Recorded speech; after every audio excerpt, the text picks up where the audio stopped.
Усім прывітанне. Сёння прыгатуем лакальны рэцэпт вясковага печыва жамкі. Гэтая страва родам з вёскі Мішкоўка, што ў Магілёўскай вобласці.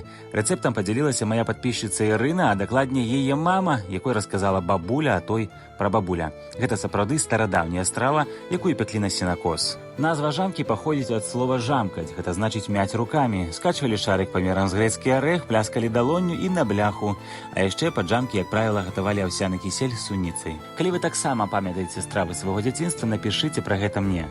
Такія рэцэпты трэба захоўваць. Гэта не толькі пра смак, але і пра цеплыню, пра тое, што нас аб'ядноўвае. Калі вам падабаецца мой кантэнт, падтрымайце канал праз Buy Me a Coffee, спасылка ў шапцы профілю. Ваша падтрымка дапамагае развіваць і пашыраць канал. Паехалі, але спачатку не забудзьце падпісацца, каб не прапусціць новыя стравы з гісторыяй.